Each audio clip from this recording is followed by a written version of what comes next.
Some exchange betting companies run short-lived promotions, like months-long offers of low commission. At BetDAG, we wanted to change the way we did things, so we set our commission at 2% permanently. That's 2% on football, horse racing, golf, almost any sport. 2%. That's just one way that BetDAG is changing for the better. For the better, like you. BetDAG, the 2% commission exchange. Over 18s only, please gamble responsibly.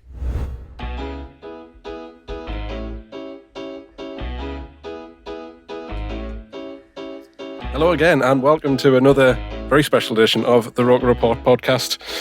I'm Jonny Goldsmith, joined by Josh Wilkinson. Hello, how are you? Yeah, I'm doing well, yes. And of course we have a very popular figure in the early 2000s playing for Sunderland, all-round nice lad and well-respected and well-liked by all Sunderland fans. It's Alex Rae. Hello, Alex. I'm very well. Thanks very much for that lovely introduction. It was mid-90s actually when I got here, but yeah. it's probably before your time, lads. Yeah, well, I remember I've seen you play a couple of times when I was a young lad, but I was about 9 years old at that point. Well, fond memories? Did you have fond memories of the days? Yeah, of course. You can remember? Yeah, from what I can remember, absolutely. Yeah, Who was your standout player then? I know you're the guy that's asking the question, but I'm so taking over It's here. interviews time. yeah, well, obviously.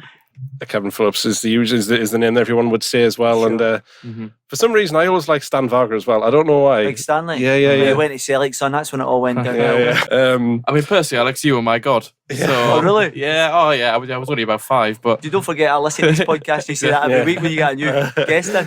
But I remember actually I saw a couple of your goals that you scored as well. There was one against Bolton that you scored for Wolves. Yeah. Incredible goal. You scored some rockets in your time. And Yeah, I had a few tap-ins over the years as well, Yeah, believe it or yeah. not. But it's interesting because my wife, I'm not exactly sure what birthday it was, but she contacted most of the clubs in which I had played for, and she managed to ascertain the goals from that season. So I managed to get a good proportion of the goals. It was one of the best presents I ever received, and I managed to get a little montage together, which is great because, as you said, my kids didn't see me playing because I had them later on in life. So it's an opportunity for them to look back and go, this geezer wasn't too bad. yeah. that's class. In 1996 you joined Sunderland from Millwall. Yeah. The first £1 million signing, I believe you were as well.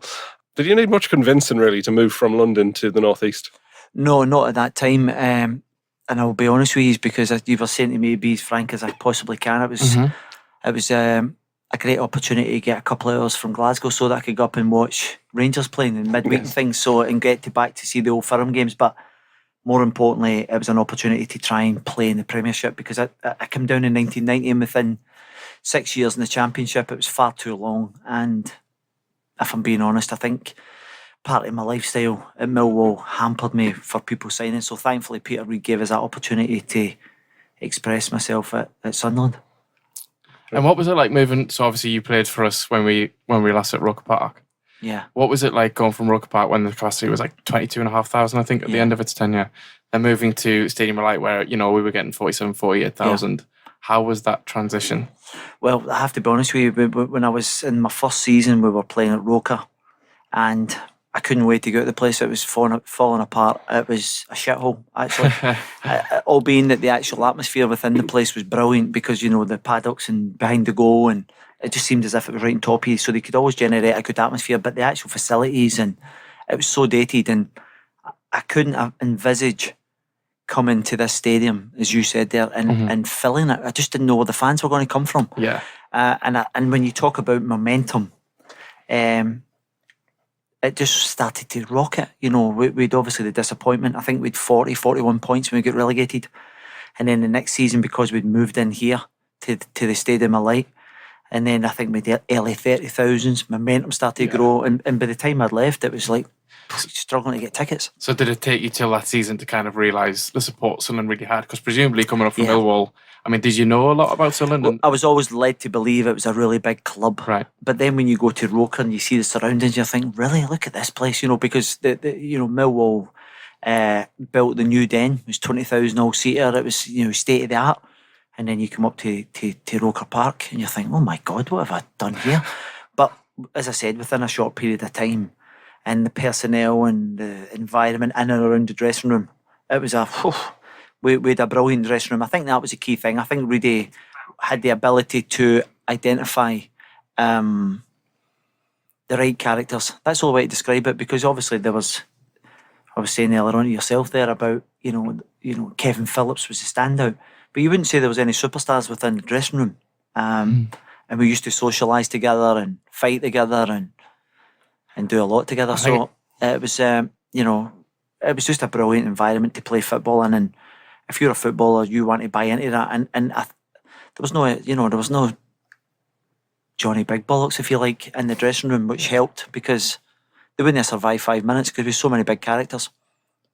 And I think that's probably what we've been missing recently as well, isn't it? Yeah, we're missing some big characters, you know, people with that sort of passion. I think we've missed that for a long time. And, you know, I think there are some players like Keano, for example, I think is one of the best examples of players who have that passion. No, but it's across the board. You know, there's plenty of ways to show passion. It's not just about kicking people, it's about their character on and off the pitch. It's about digging people out at the right time. And it's not just Sunderland. I think it's across the board where they type of characters are frowned upon, because we live in different times. If you had to give someone a bollocking like we did in the dressing room, you would have HR on you, you know, want to sack you. And it was a very unforgiving platform. You know, in that dressing room, I used to get in there one of the first every fucking Monday morning, because if people are slotting your gear, you know, everything, they was scrutinised. And I used to see Quinny coming in every day as the worst dressed guy in Football League. And he used to stand with a big brush with his hair, and he goes, "I'm gorgeous." He was brilliant, man. He was absolutely brilliant. And then you'd Summerby and Macon, and the Manchester boys, wee Mickey Gray was trying to jump about. He was trying to get out of Sunderland and be cool down in Manchester. So we used to get them coming in late on a Monday morning, having had a weekend in Manchester. You also thought you might have only been here for a season, though. There was a Crystal Palace medical. Aye, I went down to Crystal Palace. I think it's well documented that within the first season, I think part of the contract negotiations were I had a season ticket and Annabelle's and Fino's, and I was just in the town too much and causing a wee bit more carnage than I normally do. So unfortunately, Peter Reid wasn't tolerating it, and then I went down to Palace. But I'll be honest, thankfully that never materialised, because I would never be able to experience the 4 good years after that here. So it was just an unbelievable time. And is there in those 4 years, is there a big game or a big standout moment for you? With here? Yeah. What was a standout moment?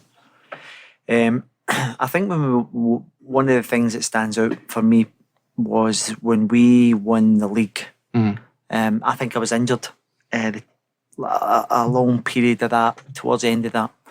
And the standout thing for me over the period that I was here was when we went on the open top bus. I was led to believe there was 250,000 people there. And there was a couple of characters sat at the back of the bus, and they were sitting with a beer in their hands and missing it all. And I remember thinking to myself, you're going to miss this opportunity. It was like 10, 12 deep for miles. And then we went to the civic service. So it was something that will live long with me. It was just an unbelievable experience. You become a football player and you want to play in front of big crowds and you want to earn money and you prestige and a whole bit. But that for me was a really pivotal moment, because that was us then going back to the big time as well. So it was an important time for the club and to where we're going to go in the next couple of years. Yeah. And how was the club with you when you asked Peter Reid for 6 weeks off? Yeah, was it 6 weeks, was it? I think it was about 6 weeks potentially. Yeah, well, give or take, yeah. Yeah. So how was the club when you asked for that? They were very supportive. They were great. Within the space of about 10 or 12 hours, I was in the Priory. I now call it the Cuckoo's Nest. It was some experience. But I have to say, Reedy and Mark Blackburn, who I think was the secretary at the time, the club secretary, he drove me down. So within the space of 12 hours, I was in a facility that transformed my life. I actually got the date. It was the 22nd October 1998. And I think we were playing, I think it was the 22nd, I think we were playing Huddersfield the next day. And I went in there for, I think it was 4 weeks, 28 days. And then I come back out. And I managed to fulfil my potential and start to really perform at a level that I'd been craving for years. And if I hadn't got that support, I've no idea. And it's interesting because I put a thing on Twitter yesterday, funny enough, or the day before, about the PFA, because they were in conjunction with Sunderland, and they gave us the support and the help to kick on, so that I can look back now and go, do you know what? I can talk about times, playing against World Cup winners. I think the opening game of that first season, we went to Chelsea, and I think to myself, we're going to go and turn these over. We're going down here, we've wiped the floor with every team in the Championship. And then we went down there, and I think we got our asses scalped 4-0. And I remember thinking to myself, my God, welcome to the big leagues. Because I think that was the day Gus Poyet scored the scissor kick. I think there was 4 World Cup winners. I think it was Leboeuf, Deschamps, Desailly, and I think Petit might have been there as well. It was either 3 or 4 winners. Wow. And this is to give you an insight to Peter Reid. Peter Reid says to his, I'll never forget it, it must have been about 90 odd, it was boiling. And Peter Reid just went and done all his media duties. We were all kind of still sitting about, and he says, get some t-shirts on and flip-flops. We're going out to the middle of the centre circle, and we were all thinking, what's going on here? And he was quite a ferocious wee guy, and we're thinking, here we go, he's going to fucking rip strips off us. And he sat down and he went, that's my fault. I take full responsibility for that. He says, I've tried to come and play toe-to-toe with a team of this quality, and I got it badly wrong. I says, it's a lesson learned from him and his coaching staff, that when we go away from home, we will not be as open, as vulnerable as we were that day. And then obviously from then on in, the season took care of itself. And did you always know that you were capable of playing against, World Cup winners? Oh, well, it's interesting because you always feel as if you can cope in things. But once I managed to clear my head, I'll say this in all sincerity, I actually believed I could cope comfortably and also get the better of these guys, because I wasn't causing carnage. I was, it's like a weight off. So when you're playing against these guys, and we were often beating these teams, so you were going toe-to-toe with some of the best players in the world at that time. And I always felt as if at that particular, for a couple of seasons, I felt as if I was very able to go and mix it with the best players. And if you think back to that time, and I was playing with Gavin McCann in a bounce game last week, and I always think how good a footballer he was. I think he went under the radar. He obviously won a cap, but he was a right good, hardy bastard. And when either myself or Gavin, you'd Bolly in the background as well, who could quite easily mix it as well. And then we brought in Stefan Swartz and adding more and more quality. And then with guys like Stevie Bold, Andy Melville, Paul Butler, with Sorensen in goal, and then with the right back was Macon, and then Mickey in the left. And it's funny because my very last game for Millwall, I got a red card, surprisingly, and it was against Oldham, and it was against Chris Macon. And when Chris arrived from Marseille, I'm thinking, oh God, here we go. He's quite a handy character, right? And I thought, here we go, right? You might want to go around too, right? And someone sent me a picture of me and Chris, and I'm trying to lay one in his face, right? And he's turning away as if he's cowering away. And I asked him to sign it. I went, here, they'll want the silver medalist as well, right? And he went, yeah, you never seen the next fucking punch, you shot yourself. But it was great to see, with such a good team, but with Quinny and Kevin up top. Sure. You'd Summerby on the right. His deliveries were tremendous, and we just had a good group of boys that were all willing to fight for the cause. One game I do remember as well, in January 2001, third against first, Sunderland versus Manchester United. You got sent off. Yes. For squaring up to Andy Cole, I think it was. Yeah, it was interesting because a guy sent me a message this morning. They must have been showing this on Sky today. Mm-hmm. Genuinely, right, a guy sent me this. Now, he's a younger guy, so he's clearly the first time seeing that incident. And I think he was claiming for a penalty, Andy Cole. And I told him politely, go and take a flying fuck to yourself. So it didn't go down too well. And he came over, and I wasn't one for bowing down. And we kind of put heads together. There was no any forward movement or anything. And Graham Paul decided to send both of us off. And there's a picture does the rounds where I think it's Keane, Beckham and Cole. Well, they two in particular were giving me all sorts of dogs abuse walking off the pitch. And I think myself, he's kind of ruined it. But I think about 7 or 8 years ago, I was playing a game of golf in Milton Keynes when I was coaching down there. And on the other fairways, coming along the other side, was Graham Poole. And he came over to me and said, "It's lovely to see you, Alex. Have you still got the hump for me sending you off against Man United?" And I went, "You fucking ruined the game. Take a flying fuck to yourself." So, no, I think he ruined it, and it was more to do with what Graham was doing. Yeah. Because for me, there was not enough force and things to warrant sending 2 players off. And it was a bit of a shame, wasn't it? Because then it ended up at like 10 versus 9. Yeah. And like a tabletop game. Not really No, what you but when you put that in context, when we were talking about the disappointment of the first season of getting relegated and missing out in the playoffs, That's true. you're now talking about first against third. Man United against Sunderland. Yeah. Top of the table. It was a remarkable period. But listen, some of the names I just mentioned there, you're talking about, York, Cole, Beckham, Giggs, Scholes. And you're running them close. And when you think about where the club was at that particular period, it's just a pity they couldn't build on it, and continue that for like a generation. Yeah. Because if you can do that, then the money that was going about at that time, then you could have really have kicked on. So you mentioned the playoffs game a little bit there.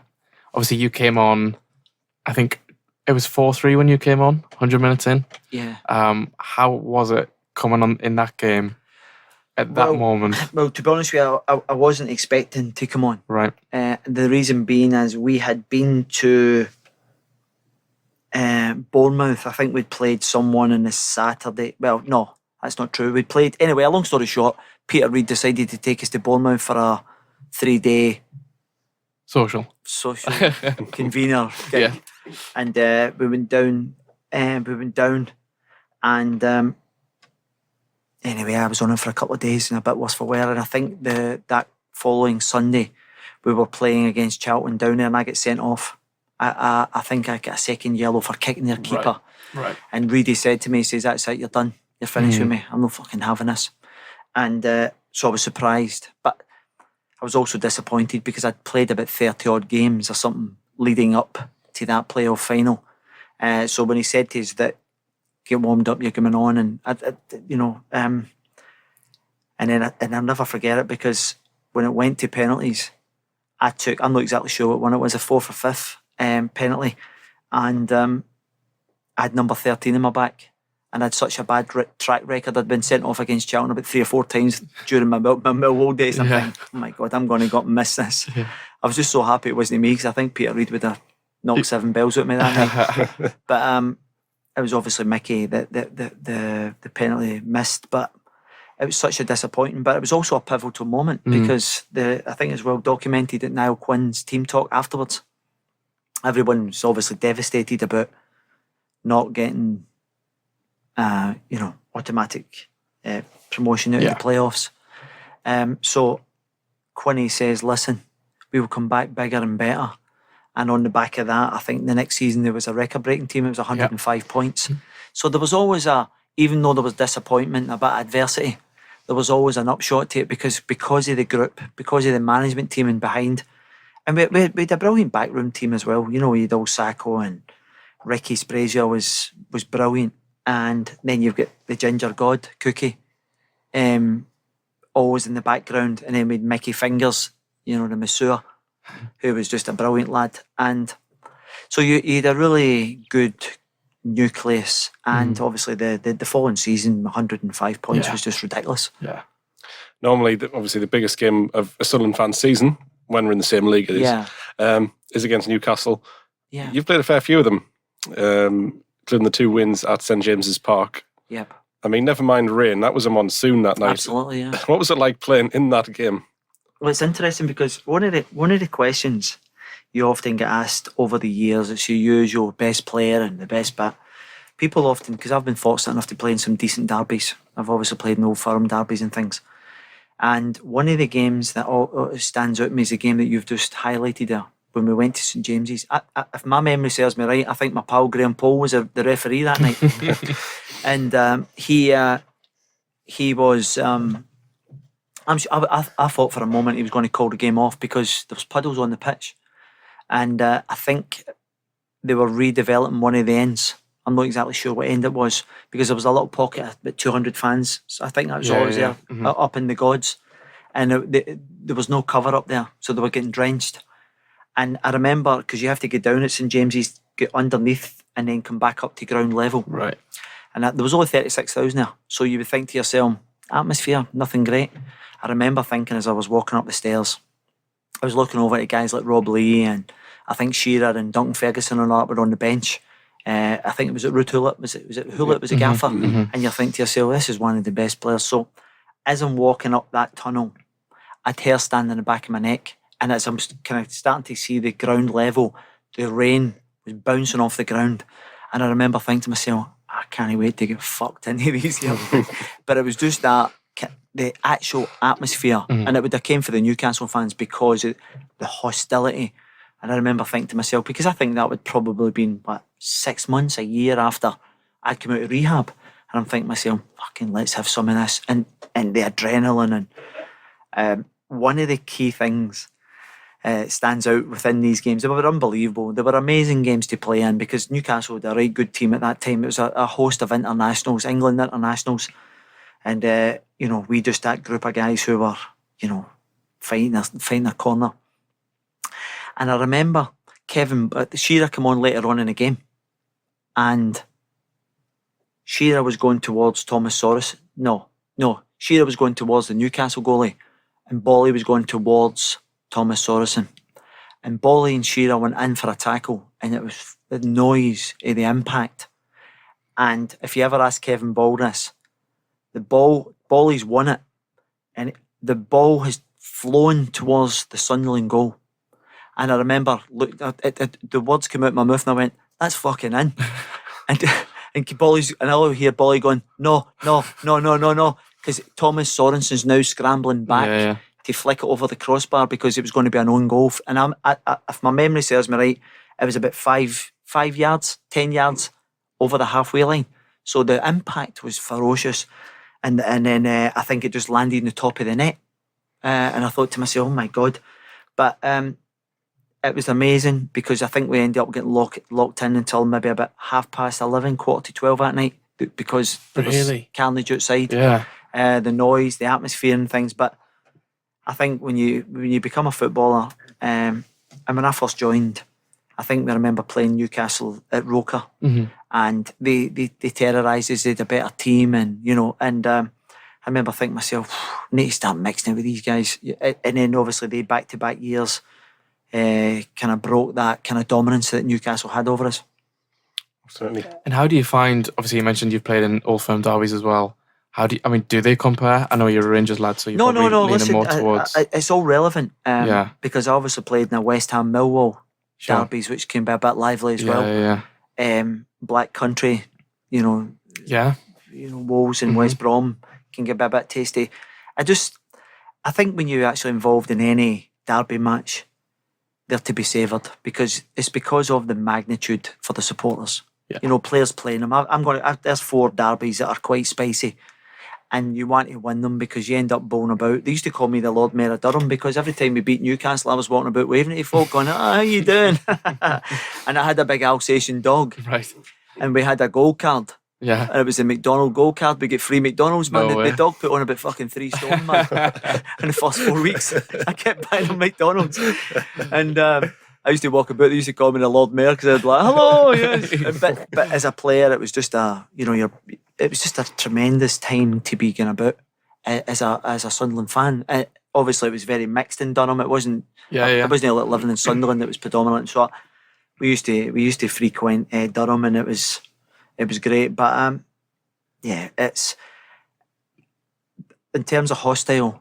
That night at Newcastle, for me, I'd never had any experience. Obviously, when you walk out of an Old Firm game, being a Rangers fan, then it takes on another significance because you've got all your mates in the stand for and against, and you want to try and get the bragging rights of the city again because you understand the implications of a loss. Yeah. You guys have got to go to work, man, and you've got to sit with Newcastle fans going, oh, here we go.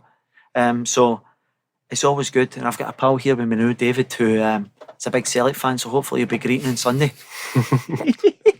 So speaking of which, obviously there's a Old Firm on Sunday, and there's a little cup final Sunderland are involved in. Are you attending one? And if so, which? No, I'm not attending either. Oh, really? I've got to work these days for a living, and right. I'm on the radio on Sunday. Got it. So we have a phone in afterwards, but gets a bit lively, because obviously emotions run high. Sure. Do you still have the three legends? Or it used to be like Super Mac, Eric Gates, and Bernie Slavin. Do they still have that in the Northeast? I'm not sure. I don't think so. They don't, because when I was playing, they used to have the three guys. Obviously, Bernie was Covent Borough, Super Mac was Newcastle, and Gatesy. And it was great because you get a topical. Hey, yeah, boys, it might be a marketplace out there for you. Yeah, absolutely. Get yourself a few Have quid. to find a Newcastle fan, like. Yeah. Well, but the great thing about it is if you can get these shows, we have it up in Scotland, and every night you've got Rangers and Celtic fans screaming into the show. You know, we want this player and we want that, and it's a very good formula. So no, but it's brilliant. One of the other games that we played at St James's Park the season after, when we won 2-1 in that game as well, the adrenaline obviously is high and the excitement, and then Shearer misses the penalty. Yes. What was that moment like?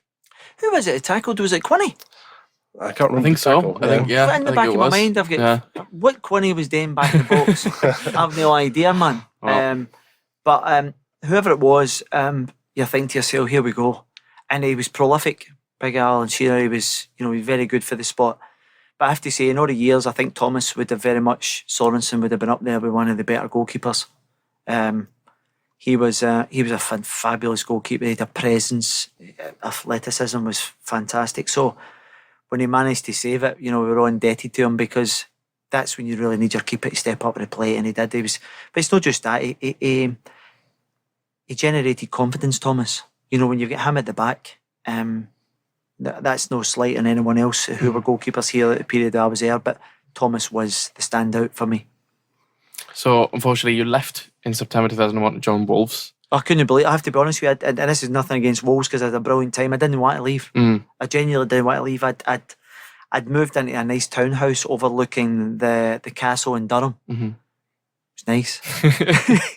and you had your Alsatian. So I had the dog. Yeah. My daughter was just born, my first kid, and I was settled. Yeah. And as I said, we were playing in front of sellouts. But unfortunately, when Reedy said that they had accepted a bid, then you just know that it's time to kind of move on.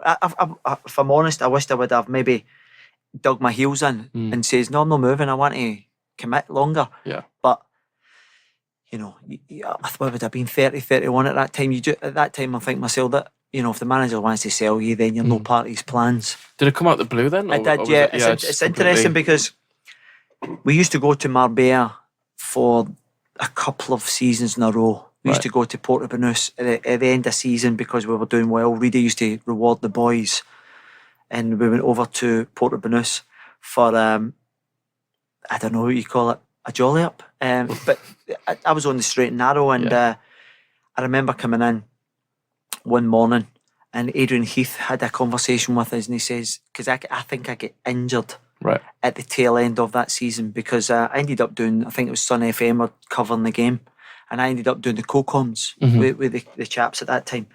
And then I was still injured through the summer, and then when I got fit, that's when the bid came in.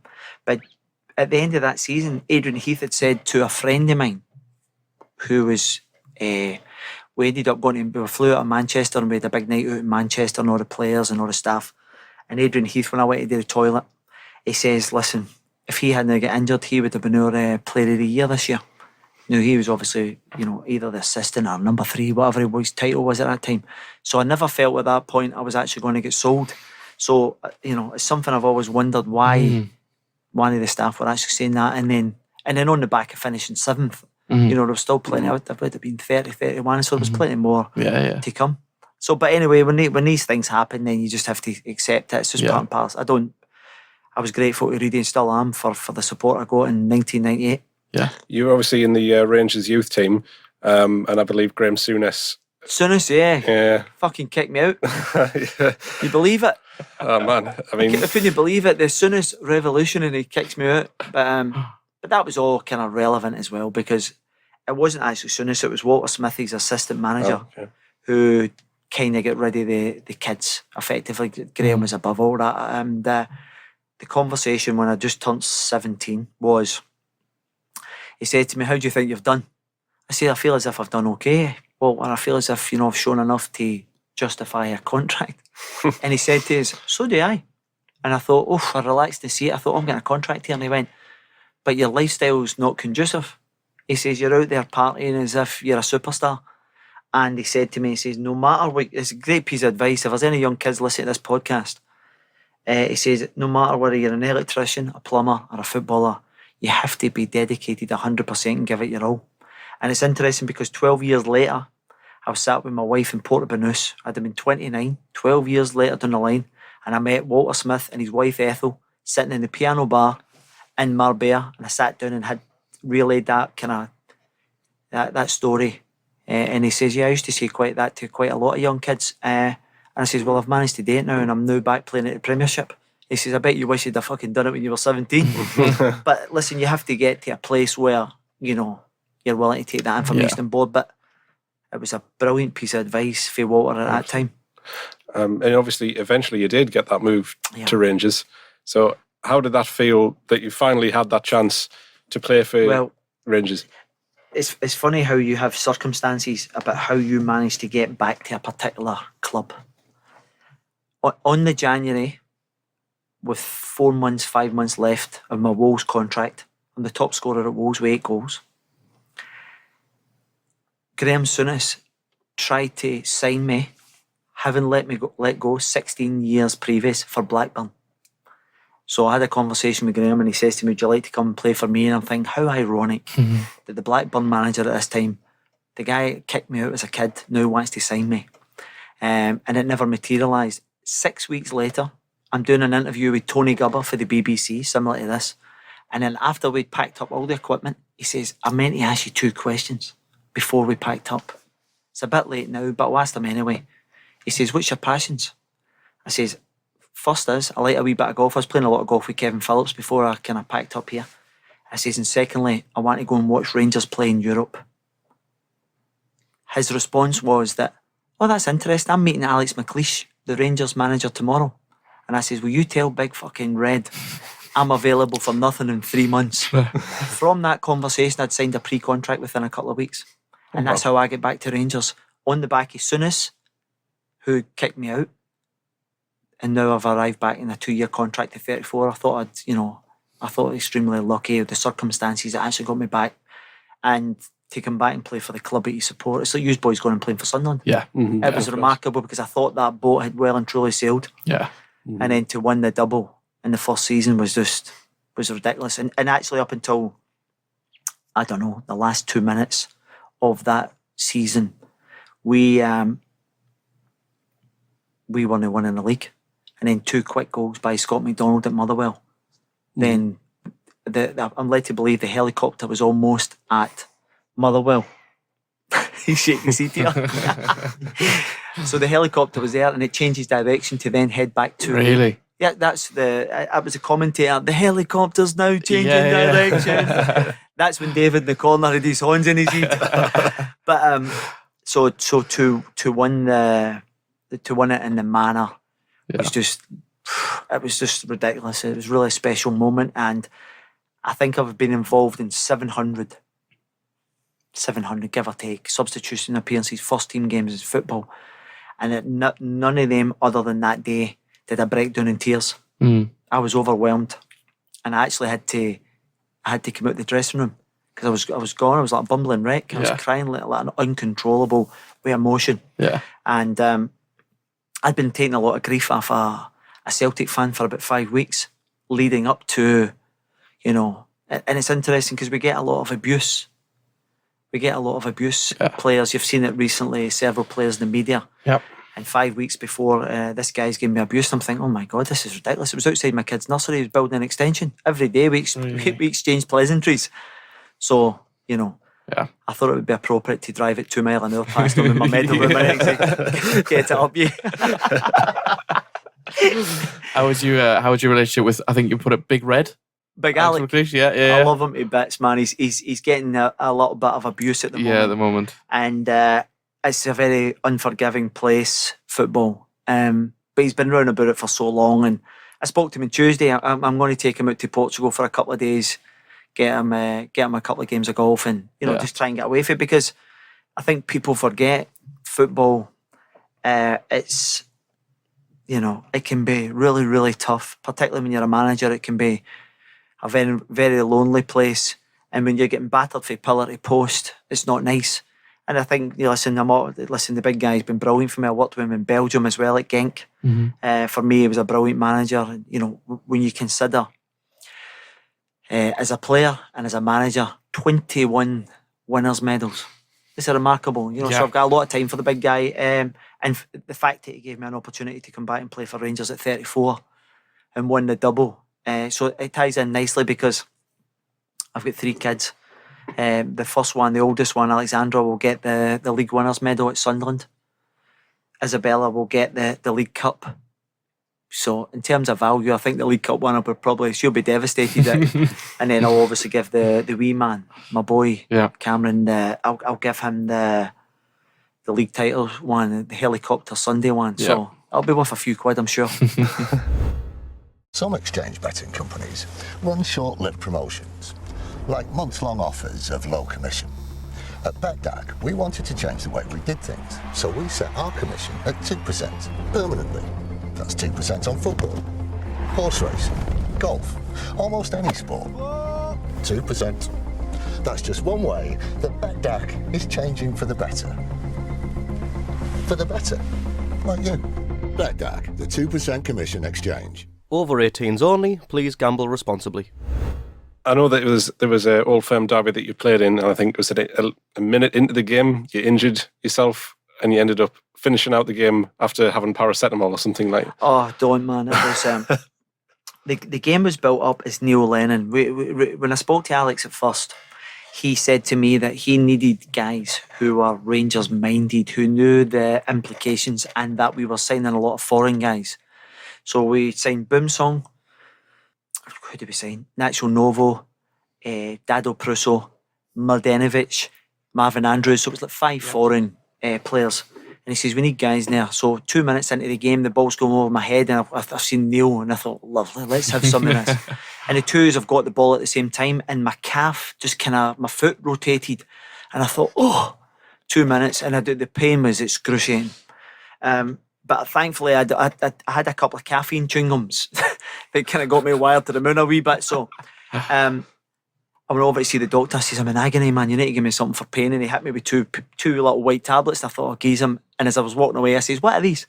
And he went, they're 2 paracetamol, right? And I went, fucking paracetamol, man. I'm in agony here. And I played the full 90 plus minutes, whatever the injury time was. And I had a 2-inch tear in my calf. I played the full 90 minutes with a 2-inch tear. But Parkhead wasn't a good hunting ground for me, and it shames me to tell you that. Yeah. I went to Parkhead, and the next time we played them at Parkhead, and the ball popped up about 2 feet in the air, and I thought, lovely, what an opportunity to smash Aidan McGeady. And he turned his back, and I hit him that hard, my face caught the back of his shoulder blade when he turned round. Yeah. And my tooth popped right out as well, right? So I'm standing in the middle of the pitch going, of all the hard men I've been up against, Vinnie Jones and Terry Hurlocks and Kevin Balls of the world, fucking lose a tooth to Aidan, man. Aidan couldn't tackle a fist upper, man. I hope he listens to this. I'm fucking still devastated. I'm waiting for him to retire so I can try and get a nibble back at the Masters when Rangers and Celtic play the Masters game. So, no, it wasn't a good hunting ground. We managed to win one game there when my time at Rangers, and we haven't won at Parkhead for 5 years. 2000, I think, I had Rod Wallace. So we managed to get a result there, which was great, because just to paint a picture for some of your listeners, when you walk into Parkhead, there's always a nice little welcome party, about 4,000 of these guys giving you dogs abuse. And then when you come back out after a win, there's only about fucking 20 of them, right? But and when you're walking out with like a Cheshire cat, it's always nice to remind them of the welcome you get them. So, but listen, it's a very difficult place to go and try and get a result. Obviously, we've got to go there on Sunday and try and get a positive result. But it'll be good because obviously Neil Lennon's back in the dugout as well, and you've got Steven Gerrard, a couple of serious competitors, and no, I'm looking forward to it. Yeah. So how would you rate Steven Gerrard at the moment as Rangers manager? Aye, no. Listen, the thing is, he came in last summer. There's a lot of similarities to when Souness came in. Rangers were on their knees. Obviously, Souness had a lot more money, and the domination of Celtic at the moment, and financially, it's always a difficult landscape. But in terms of his European exploits, second place was always going to be the most. I predicted at the start of the season Celtic would win because of the level of turmoil where Rangers were. So they had to try and build that up. They'll get second. I think they'll be comfortable in second spot. They'll get second spot. But obviously the run in, I think there's 8 games to go. The disappointing thing would be the 2 cup competitions. The fact that they never got to a cup final will be a major disappointment. But you have to try and take it in stages. We can't keep chopping and changing manager every year, and we have to give the guy an opportunity to try and build something. And I think when you look at Sunderland as an example, if you look over the last 10 years, right, you get a manager who kept him in the top flight, give him money, come, I don't know, November, just before the January window, you get rid of him, bring another guy in, fire loads of guys out the door. So you have a continual pattern there where you're getting rid of managers, supporting them, giving them money, you build up debts, and then before long it doesn't become sustainable. So for me, they have to stick with Stephen and allow him to try and build something, because you're up against a club who probably has something along the lines of a 65, 70 million pound extra budget, which is a very difficult landscape. So they just have to nip and tuck and try and bridge that gap. Be interested to see what happens on Sunday. Oof. So I want to bring you back to last May, actually. So I think you were Bucky's favourite to be the new Sunderland manager. All right. So I was just going to ask you, was that ever going to happen? Did it ever get close? No, was it all no, just no, kind no. of... No, listen, I think somebody maybe put a fiver on and have shat themselves. Right. But listen, it's a club that I hold dear to my heart. I think it's a great club. I think Jack's done a relatively decent job to date. And it's interesting. I always kind of you're asked to give predictions at the start of the season. I always felt as if Sunderland would bounce up this year. Right. When you look at, I don't know, the last 10 years, Leeds, Wolves, Norwich, Blackburn, I think Southampton have been down, yeah. So you look at all these big clubs, and with the greatest respect to them, I look at Sunderland, I see a bigger club.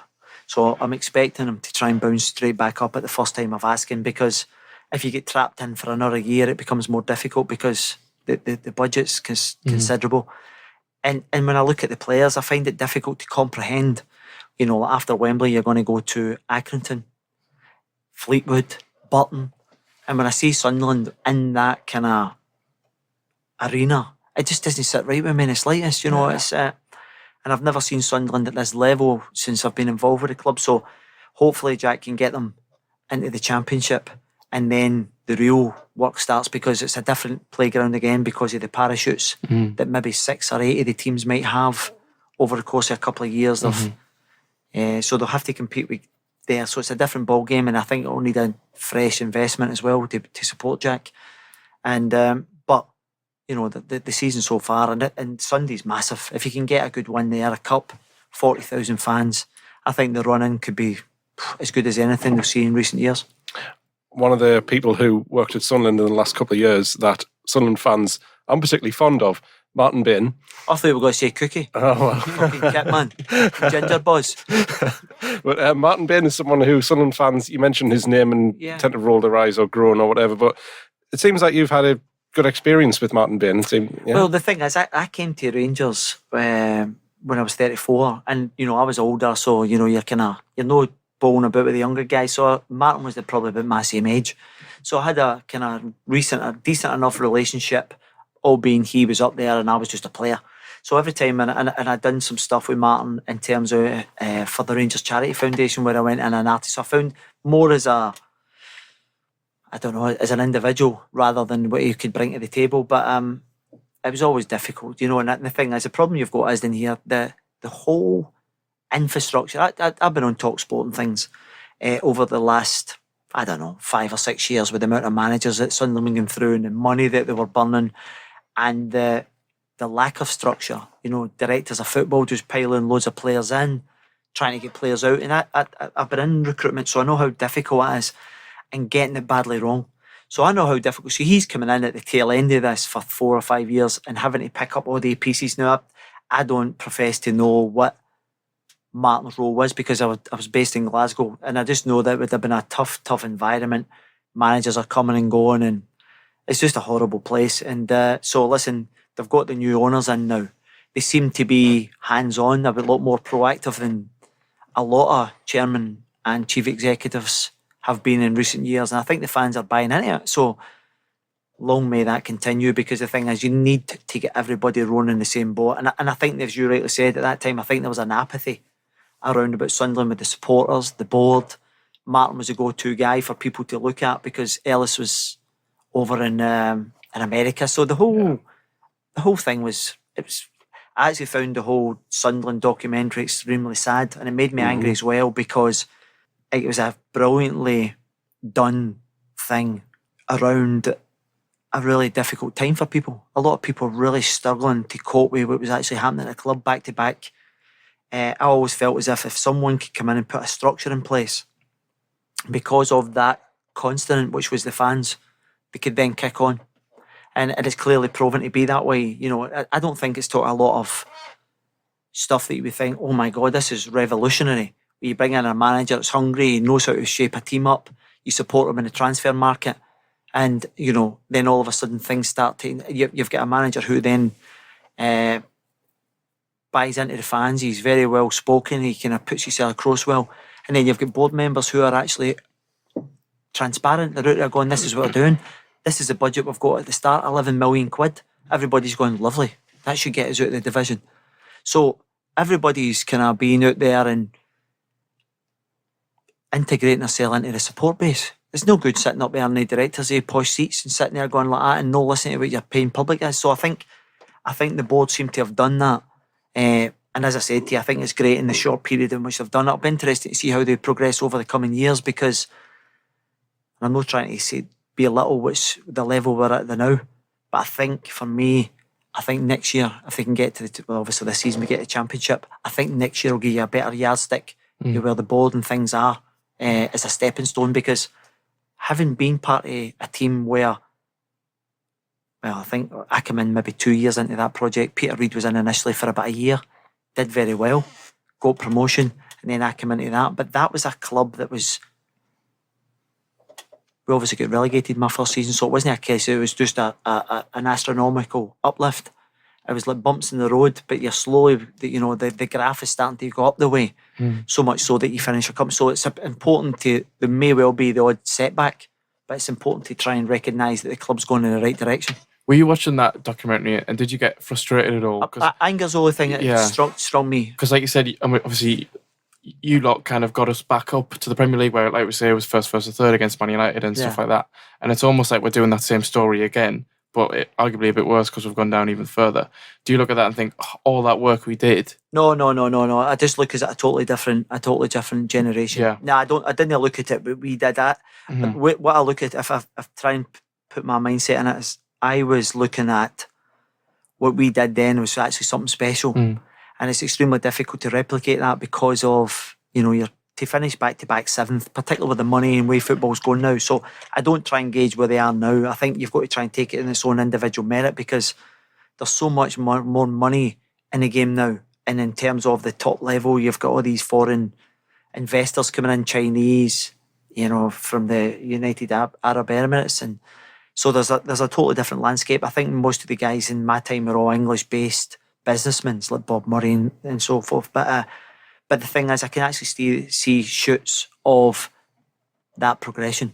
But again, I'm not trying to put any pressure on, but the importance of getting up this summer to hang about at this level for another year would be, does it be a thing about? Yeah.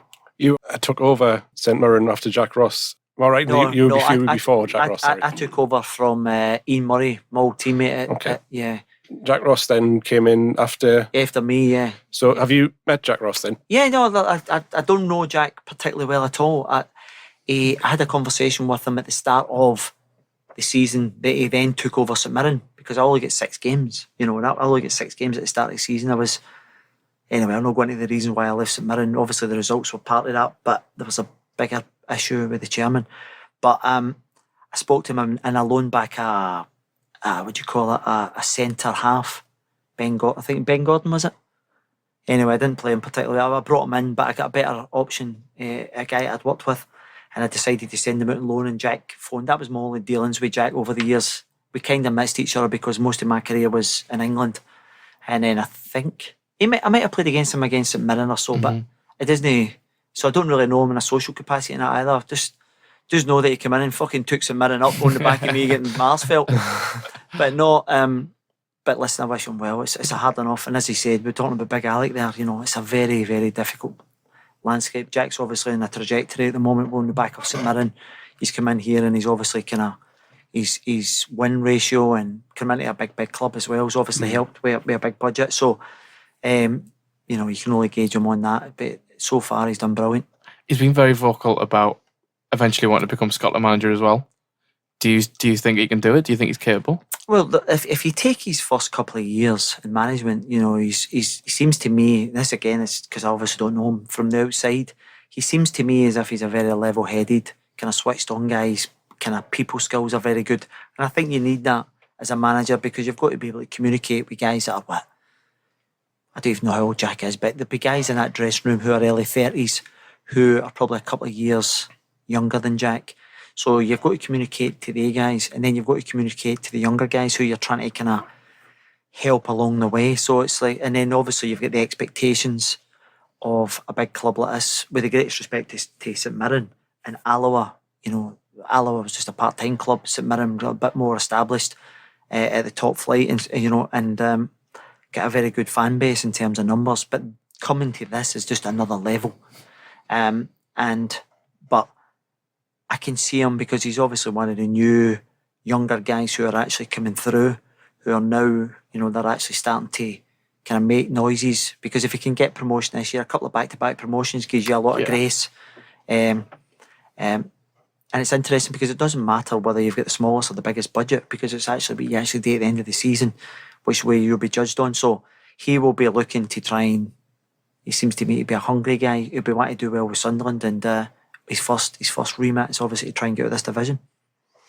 Yeah, and is it a regret of yours that you never played for the Scotland national side? No. Well, listen. No.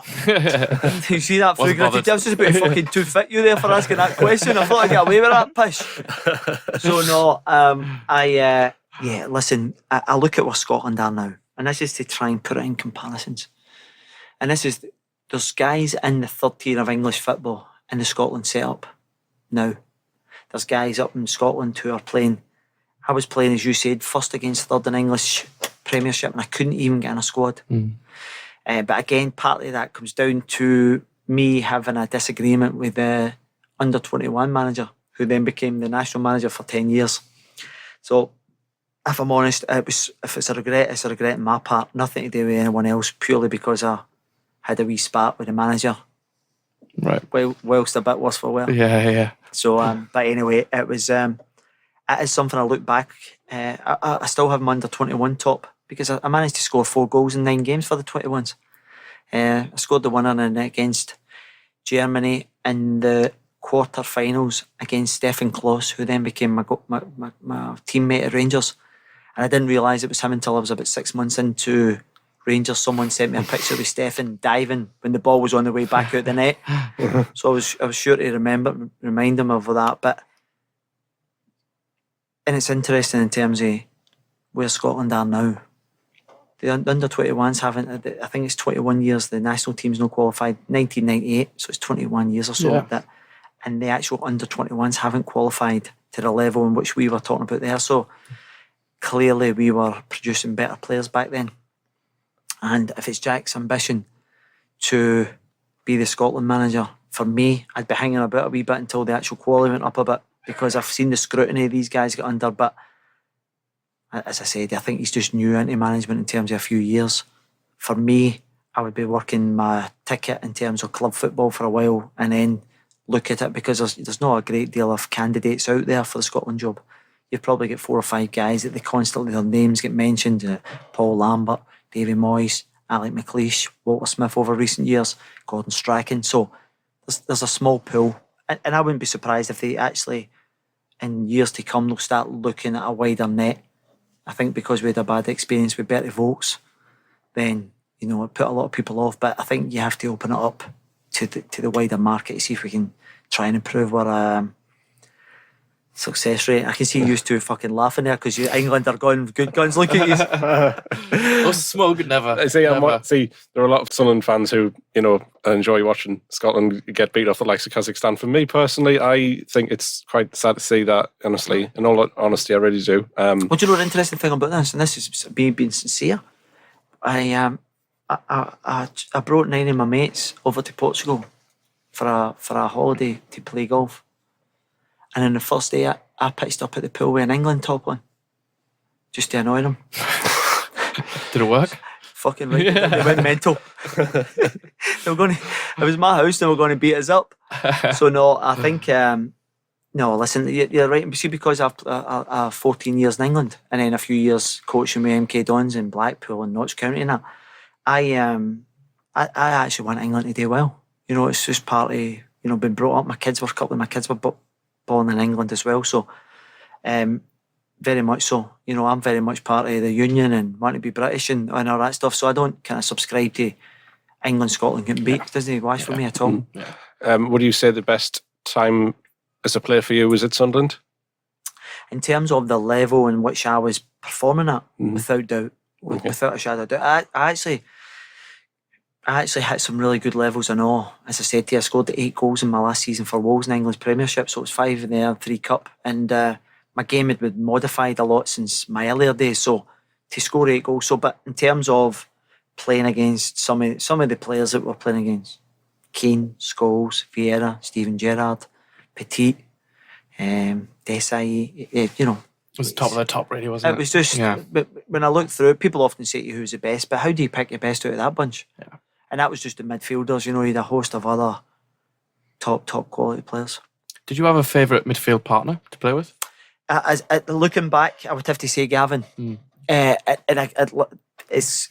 Listen, do you know the competitiveness I've played against him a few times now in these kind of Legends games where we've been down to Blackpool and the two of us have been absolutely fucking leathering each other. And that's what I love about it, because it actually just epitomises what the two of us were willing to do. And this is us, you know, I'm late 40s now, so I think Gavin's a wee bit younger than me, but the fact that we're still smashing each other in veterans games, I just enjoy Gavin.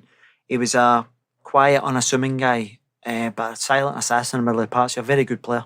I enjoyed playing with him. And also Bolly, for the simple reason that we used to tag team whoever we wanted to volley. I'll never forget Craig Bellamy. Right. Okay. When we were at Norwich. Yeah. And Bolly said something to him and he started mouthing after Bolly, and I'm thinking to myself, so I looked over to Bolly and I went, you going to kick this fucker or am I? I couldn't believe it. He was kind of mouthing after Kevin Ball, who was well regarded, you know, throughout football. Yeah. Anyway, we tried our best to kind of volley him, but he was a wee bit lively. Quick, as well. isn't he? He was a good player, but anyway, it didn't stop us trying. Yeah. Fair enough. Well, it sounds like you've had an amazing career. No, I've loved it, man. It was, listen, I miss it badly. You know, I really do miss it. So much so that I'm still playing in all these veterans games. I drove to Blackpool at 7:30 last Saturday. Got there at 12:15. And as soon as the final whistle left, I didn't even stay to get the trophy presentation. I had to bolt to get back up for a commitment in Glasgow. So I don't even know what it takes. Maybe 3.5 hours for Glasgow. Mm-hmm. So it's a 7-hour round trip just to get a kickabout with Kevin Phillips and Don Hutchison and Gavin. So, you know, it was brilliant. Yeah. So finally, I guess, are you looking for a new job in management? I've actually been offered. I got offered a League 2 manager's job about 3 months ago, and I just said, no for me. If a job come up that I felt as if I had a fighting chance, and there was an infrastructure. One of the things that I've done over the years is I've taken jobs that weren't great. I went to Blackpool, which was, everyone knows, the Oyston family was a shambles. Notts County maybe sacked about 2 managers the time that Paul Ince and I went in. St Mirren had probably been through, I don't know, maybe 3 or 4 managers in the space of 2 years. But listen, if it was the right opportunity, because it's still very much part of, hence the reason why I've got to go back up and do media work this weekend with football. So it's all football related. So you're getting into places and And as I said to you, in terms of building, you know, I spoke about Steven Gerrard. If Jack's going to come here, you need to give these guys time. If you don't get time, and it's a quick lasterplass, it never works because nothing ever heals. You never get an opportunity to implement things. So, class. Well, thank you very much for your it's time, a Alex. pleasure, boys. Thank you very much. Really enjoyed it. Aye, brilliant. No bother.